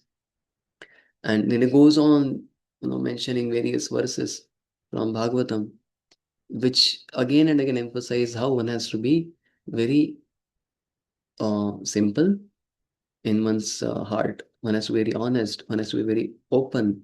One has to be very straightforward and not duplicitous. So he quotes for this, first he quotes Canto 1, Chapter 3, Text 38, 1-338. Saveda dhatu padavim parasya duranta virasya rathangapane Yo omayaya santatayanu bhajeta tatpaja sarojagandam. He says only those people who yo amayaya santataya anuvritya, those who render unreserved, uninterrupted and favorable service to Krishna, only they can attain him. Another verse he quotes from Bhagavatam, second canto, 7th chapter, text 42 to 742. Where Lord Brahma is speaking to Narada, he says, Yesham sa esha bhagavan dayayedananta sarvatmana shritapado yadi nirvyadikam te dustaramati taranti cha deva mayam naisham mamahamiti di shvasrigala bhakshye. He says, only those people who sarvatmana ashrita pado, who surrender to the Lord, nirvyalikam. Here, nirvyalikam is a very important word, where one is without any duplicity, without any hidden motives, with a simple heart, is surrendering to the Lord. And then he gives example of one Vaishnava in Chaitanya Charitamrita. In Antya-Dida, 13th chapter, he describes there was one Ramadasa Vishwas, who externally appeared like a great Vaishnava, who was always chanting Ramanam. But internally, he was considering himself as a great Pandit, and he was actually a Mayavadi. So he was a pseudo Vaishnava. So Kaviraj Goswami, he explains about him. He says, Ashtaprahara Ramanama Japena Ratri Dine. Ashtaprahar he was doing Ramanam, like Haridas Thakur. Ashtaprahara Ramanama Jape Ratri Dine. Sarvatyaji Chaila Jagannatha Darshane. And he was completely renounced. He renounced everything and went to Jagannath Puri to have darshan of Jagannath. Ramadasa Yadi Prathama Prabhu Re Milila Mahaprabhu Adhikatare Kripana Karila. And first time when Chaitanya Mahaprabhu saw him, he neglected him. Generally, Chaitanya Mahaprabhu was very happy with anyone who is chanting the holy names practically whole day and renounced in his life. But Mahaprabhu did not show any attention to him. Antare mumukshate ho vidya garvavan sarvachitta jnata prabhu sarvagya bhagavan. So Antare, he was a Mayavadi. And Vidya Garvavan, he was also very proud of his Vidya. So Chaitanya Mahaprabhu understood this, because of which he did not show his mercy to him. So it's important that we also do not have these tendencies in our heart, and also give up association of people who are like this. Narottam Das Thakur, he also quotes Narottam Thakur's one of the songs, where one is saying that, oh, I'm a Kapata Vaishnava, I'm just going from house to house just for generating money, for my own maintenance. He says that is association of Dharmadvaji, which one should give up. And the seventh thing he says is those who are ill behaved, foolish outcasts. So those who are very sinful people, ill behaved, engage in sinful activities, who are not situated in varnashram, who are addicted to meditating, drinking, and breaking all the principles. He said their association is also not at all recommended.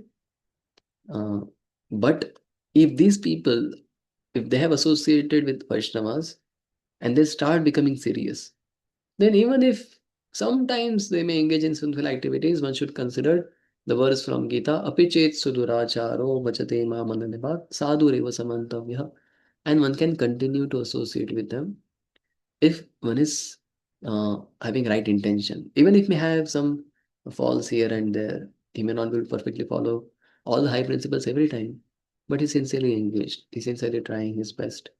Then one can associate with such people. Such association will not be considered Jana Sangha. The last thing I would like to mention in this connection, and then pause here. So, in Bhakti Rasamrit Sindhu, Rupa Goswami is quoting Maharshi Katyayan's verse from Katyayan Samhita. What he says? Varam hota vah jwala panjarantar vyavasthiti na shauri chinta vimukha jana samvasa vaishasam.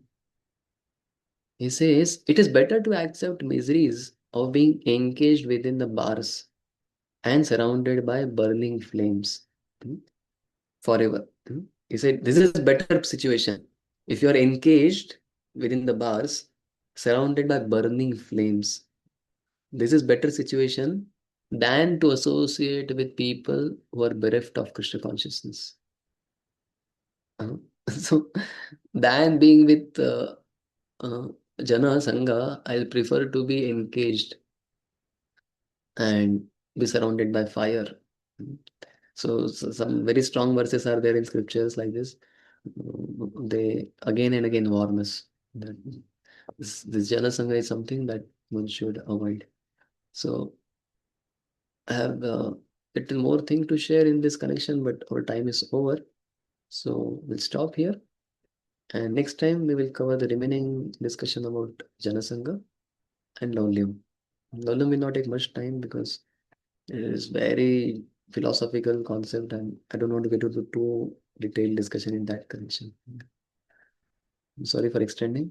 We'll stop here. In case somebody has any question, you may stay back. After a break of 1 minute, we'll take questions. Shri Upadeshamrita की जय, श्री प्रभुपाद की जय, श्री रूप गोस्वामी पाद की जय, समवेत गौर भक्त वृंद की जय, निताय गौर प्रेमानंदे। Hare Krishna. Thank you. Yes, Akhilesh Mataji. The same question you have? No, actually, the same question is there, but third, what was the third and fifth, Category of category Janasangha? of Janasangha? And also, before you mentioned about SB 2.748, means when you were explaining about the unreserved qualities, you mentioned about 1.38 SB verse. What was that? Mm. Like after you explain duplicious people should be avoided, like Yeah. So one verse was 2, 742. 42. Yes, Prabhuji. 742. Oh, you are on mute. I'm No, I'm no. not on mute. Yeah, you are not on. I can hear you. Yeah. You'll have to Your connect. voice is not audible, bro. Is it for others also? I don't know. I have not changed any settings. Can everyone hear me? Yes, Prabhu, you are audible. Yes, Prabhu. Okay. Okay.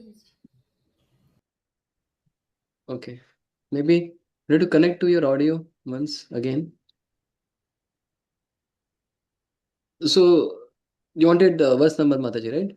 This is Yeah, Prabhuji. 742. Yeah, before that, Prabhuji. Before that was 138. 1 338. Oh yeah, Taveda 138. dhatum padavim parasya. Yes, Prabhu. Dhantavirasya rathangapane yo amayaya santataya anuvritya. So Yeah. all these verses basically discuss about how one has to be very non-duplicitous, very simple, very clean in one's heart, not having any ulterior motivations. Yeah, Prabhu. And third and fifth. So the third is those who are fond of sense enjoyers. Hmm. So the second was sense enjoyers, Sense enjoying. Yeah. like someone is enjoying senses. Now third is somebody may not be a sense enjoyer, but he is very fond of a person who is sense enjoyer. He's a big fan of that person. So their association is also dangerous because very soon that person who is fond of sense enjoyer will himself become a sense enjoyer. Hmm. And obviously Bhaktivinoda Thakur goes on discussing in great detail various categories in all this. He says those who are fond of sense enjoyers, they're also, so the sense enjoyers are of two types. Those are extremely attached to sense enjoyment, the materialistic people, and devotees who are attached to sense enjoyment. Now then he says from devotees who are attached to sense enjoyment, so there are two more categories. First is those who have included Lord as a part of their enjoyment, and second is those who have kept Lord in the center of their sense enjoyment. Uh, so he said amongst these two people, the second one is better one. The first one is one who has included Lord in his enjoyment. The second one is who has kept Lord in the center of his enjoyment. So Bhaktivinoda Thakur has done a lot of analysis of various categories of non-devotees and devotees further categories, in their motivations further categories. But basically one has to avoid association of people or even fond of sense enjoyers. So he said third and then which one? Fifth. Fifth is womanizers. So Stri Sangi. So fourth is Stri and fifth is Stri Sangi. So one who is very much attached to the opposite gender, like Okay. that, such people. So what will happen while dealing with opposite gender, one will be careful. But while dealing with people who are attached to opposite gender, too much attachment at material level, we not be careful because, for example, a man may be very careful while dealing with a woman, but he may not be very careful while dealing with another man who is very attached to woman. So he will very openly associate with him, and he will plant all the desires in his heart, the desire that he is carrying. So Yeah. their association also very dangerous. So, Prabhuji, I have a question on this. Like, so when we are in offices and when we have there, even though we are not emotionally or we are not doing the dati prati grihnati, but we happen to associate with people whose thoughts not impact, but sometimes it disturbs us because of their either they are too much into sense enjoyment, or either they are too much into too much into sense enjoyment, or they are fond of sense enjoyer people. There most of the peoples are like that. So Yeah. how to handle that situation, Prabhuji? I know it's best not to So Bhaktivinoda do Thakur's service, Bhaktivinoda but Thakur's suggestion is to increase one's association of devotees as much as possible. This will happen because we have to be in the world. Obviously, we are not like Vibhishan. We are not like Akrura. We are not like Bhishma.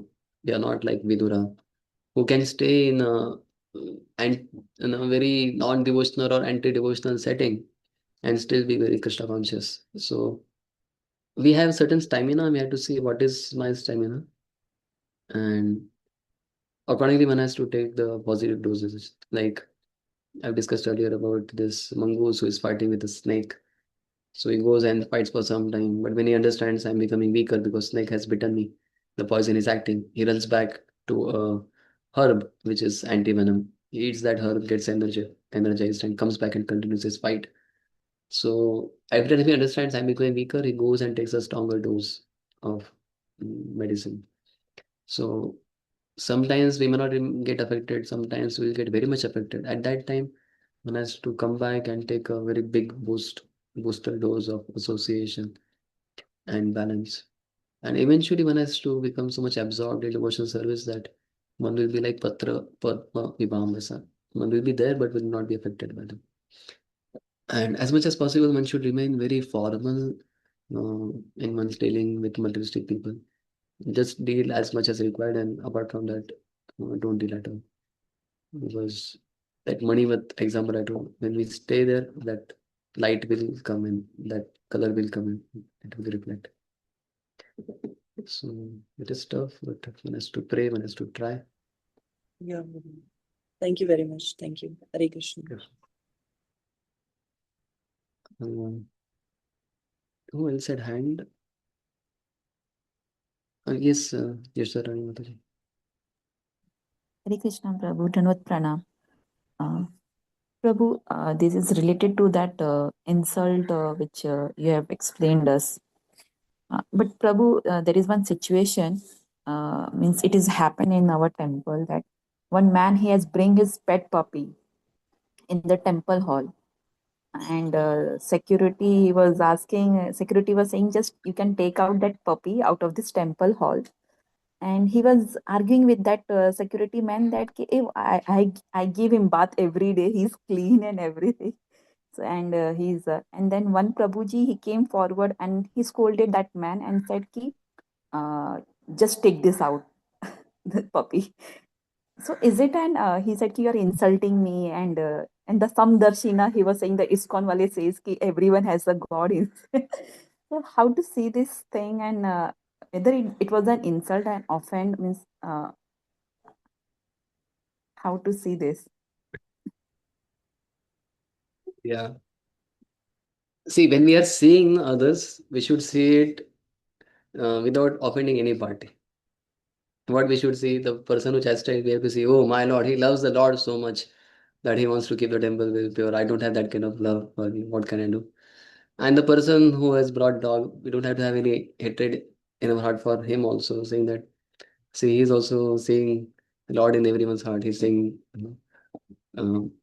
विद्या विनय संपन्ने ब्राह्मणे कवि हस्तिनि शुनि चैव श्वपाके च pandita samadarsina. So both are good. That person is good. This person is good. My mind is bad. I don't have to get into this. Let me just wish well for everyone and continue my own devotional service. Mhm. That's what we should do when we are seeing it. But when we are in that position, we should try to deal very sensitively. We should not offend anyone. We can very security is trying to speak, that person is not agreeing, and then we can very lovingly try to tell him, "Ki, see, Prabhu, in your home also there are certain rules. I cannot just enter your bedroom. I cannot just, you will not allow anyone and everyone to come. So there are certain, rules to be followed wherever you go. Here, this is a sacred place. Ideally, it is not allowed. But if one is still not agreeing, it's okay. I mean, even if he has brought a dog to the temple in his hand, obviously, he should not be walking around and creating any, mess there. But if it's a small puppy, he's just carrying in his hand, he just brought him. Maybe Krishna has some plan. Radha Kuchbir wants to give darshan to the dog. The dog may be, I don't know, Shivananda Sen's dog or someone. The dog may go back home back to Godhead, and by offending devotees, we will stay back here. So we don't know. It's okay. It's one time. He has anyways come in now. What is the point in offending him and saying? But we can tell him the next time don't bring him. And we just make sure that this trend doesn't get followed by others Oh, he had brought, so I'll also be bringing. It's like very important that we deal very sensitive because Lord will not be pleased. Surely Lord will not be pleased if dog comes in, but but Lord is staying in dog's heart. To say bringing dog in Lord's home, he's staying in dog's heart. He's there everywhere. So sensitive dealing takes higher priority in my understanding in such cases. This is very, very careful. Especially because we are a preaching movement. We want to preach. It's not that we just want to very strictly practice. We are not worried about whether preaching happens or not. No. Ours is a preaching movement and sensitive dealings is a very important thing. See, one devotee, he was sharing that can devotees keep dogs in home? Can devotees keep dogs in home? Prabhupada said no. No. Has a swan. He's Yeah, we cannot keep. Yeah. But in the Western countries, I mean, dog is more dear than many family members. Sometimes dog is the only companion somebody has. So one Mataji became devotee, and she was actually cared and grown up in association of dogs only. Dog was the only shelter. And she said, I cannot give up dog, but I want to be a devotee. You cannot tell her that no, you have to give up dog and only pet allowed is cow. You can have a cow in US. That's not possible. What she did, she created a engagement, preaching engagement through those dogs. So she created a kind of a play area where this kind of play areas are there in the US where many children come and spend time with dogs. So she created a kind of play area of dogs, and there she created many Krishna themes and how Krishna also loves everyone and Krishna themes. So many kids started coming and spending time here, and by getting association of her and by being in that Krishna theme, some people have become very appreciative of devotional service, Krishna consciousness. They are chanting Hare Krishna. Now, can you tell that remove that dog now? That dog that has become a project, and she's able to do some preaching. So it's okay. I mean, it's not ISKCON temple. He's not bringing. Surely, if that man would have brought the dog inside the altar, that would have been a very serious thing. But one will not be able to do it. But if he has brought to the temple hall, it's like, okay, it's not that serious thing. That's my understanding. Different people will have different takes on this, but as per my understanding, it's very yes, Prabhu. I mean, but my thing was, is it an insult that Prabhuji has insulted him because the temple door, the deities in front of deities? So it was an insult. So because this insult word is very big and people just casually use it that you are insulting me. Yeah, so see, if we speak sensitively, people will not feel insulted. Maybe as you say, no, that Prabhuji shouted. So yeah, that's like insult. Why you're shouting and loudly you're telling in front of everyone. So first of all, we have to take that person aside. Instead of just directly instructing, no, that hey, take this dog out. I want to speak to you. I mean, can you please come? And very tactfully bring him out first. And then in some corner they have to speak privately. Now you don't carry the dog out, inside, something like that. But right there, we create a scene that becomes very bad. Even other people would not like to come back when they see these kind of things happening. See, for the sake of preaching, what our acharyas have not done. Bhakti Siddhanta Surakur fed, non-veg to these British officers. Because if they have come for prasad, if there is no non-veg, they won't be happy. And they were like top government officials. They are like, okay, we have to serve. What can be done? Because that is a need. I mean, we cannot do that now. It's not that okay. Let us for the sake of preaching program, let us start serving non-veg. A lot of people will come. We cannot do that. Acharya did for a very specific cause, for a very specific situation. We cannot make a rule out of it. Prabhupada would take sometimes soda water because of his bad health. He was traveling so much, whole night he's awake, and acidity and all. Once the soda water was not available, so somebody brought this cold drink, some Limca or something like that, 7 Up. So Prabhupada took it and seeing that, oh, Prabhupada has taken it. So the crates of 7 Up, or whatever, Limca, that started coming into the temple. Hey, Haribol, it's sanctioned, allowed, we can drink it. So no, not like that. It was particular situation when Prabhupada, and who is Prabhupada? Prabhupada could do really. Are we having schedules like him? So many times people just take one part and start copying without understanding the principle of the spirit. But sensitive dealing is very, very vital. Let's say very important. You have one more question. You have written that we say that pure devotee by seeing their seniority or service. Is this insult to pure devotees of the Lord? Is this question? Yes, Prabhu. Means we say now that, oh, how pure devotee he is. So we don't know actually he is an pure devotee or not. So is it an insult to that pure devotee of our Lord, or Okay, the standard of pure devotees. Oh, I'm telling everyone pure devotee like that. yes, See, pure devotee is defined by the pure intentions or the pure heart. He may not be very well known, he may not be very senior, he may be very junior, one may be in the womb, but his pure heart. Narad Muni said he is a pure devotee in the womb of Kayadu. So it's not just based on seniority, not only based on service also. There are many people who may do big service, but motivations may not be pure. Whereas somebody may not do big service, but motivations are pure. So pure devotee is defined by the pure anya bhilashita shunyam, jnana karmadi anavritam, anukulyena krishnanu sevanam bhakti. So he is free from all the material desires. That is pure devotee.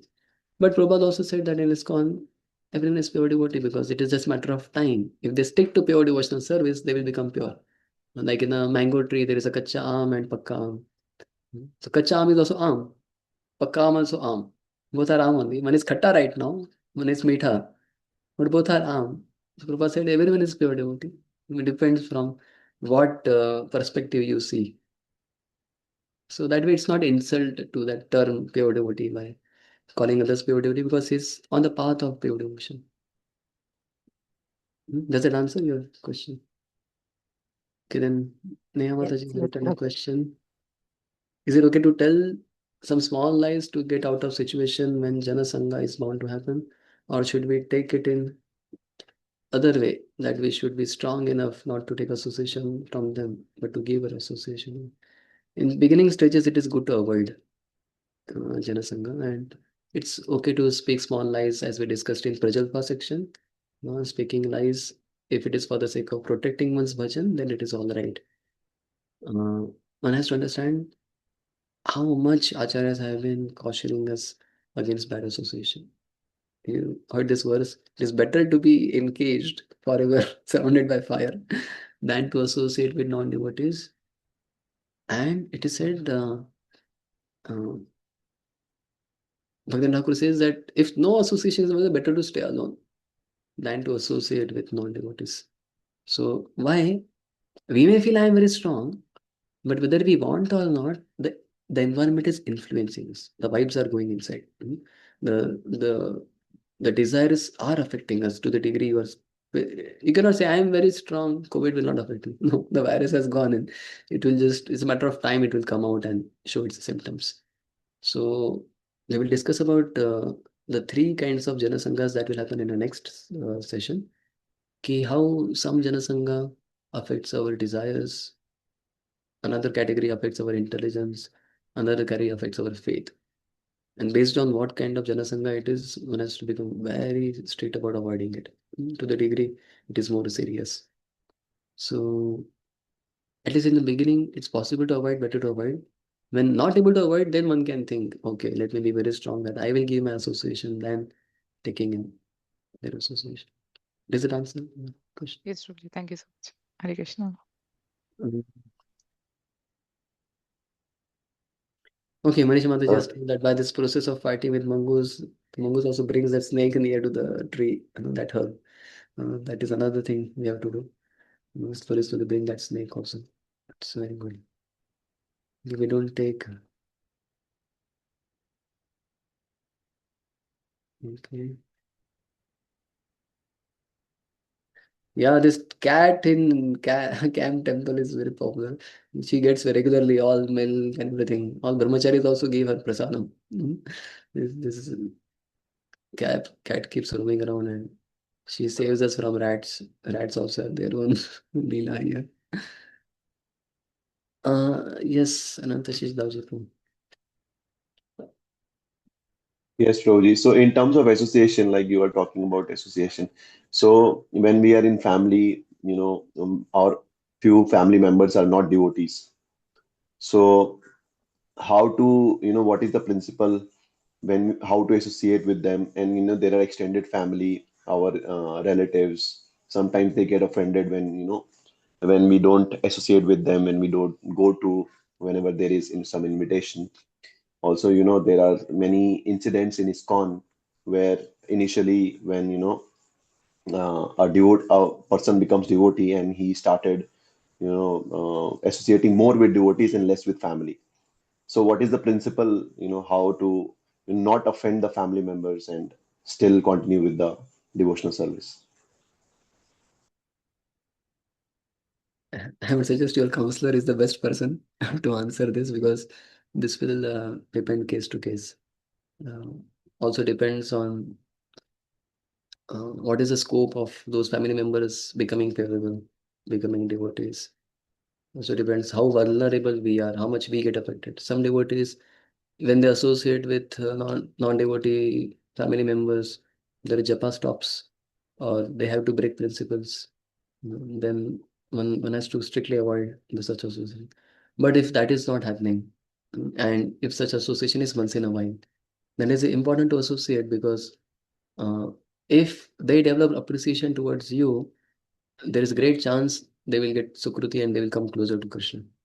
So one has to have one's dealings very nice with all the family members, very gentle, very loving, very kind. First of all, we may not preach them, but even if we just deal with them very nicely, in a way that they develop a lot of appreciation for you. Oh, he is such a nice person. That itself will start giving some progress, some advancement to them in their devotional service.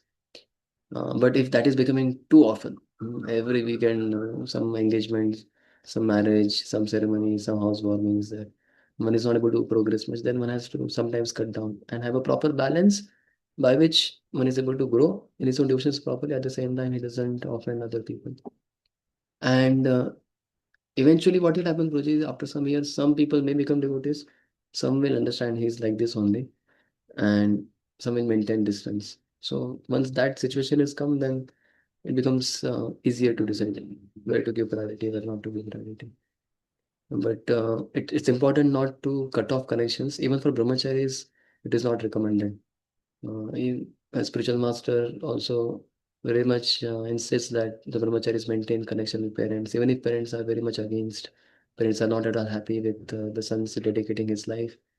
But if you maintain good dealings, meet them time to time, spend some time with them, eventually we have seen people become favorable. They become positive, because eventually they also get to see other materialistic people, other relatives, and because they are non-devotees, many times they will not be able to behave properly.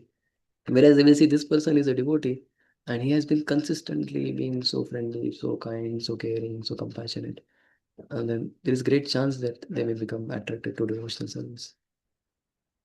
So, but more specific guidance, is like your counselor will be the best person to guide in your own situation what to do. But these are like broad principles based on which you can, um, um, yeah, try to balance. Does it answer Praji, your question? Yes, Prabhuji, very much. Yes, thank you. Okay, Krishna. Okay, so let's stop here. I think I have not missed any question.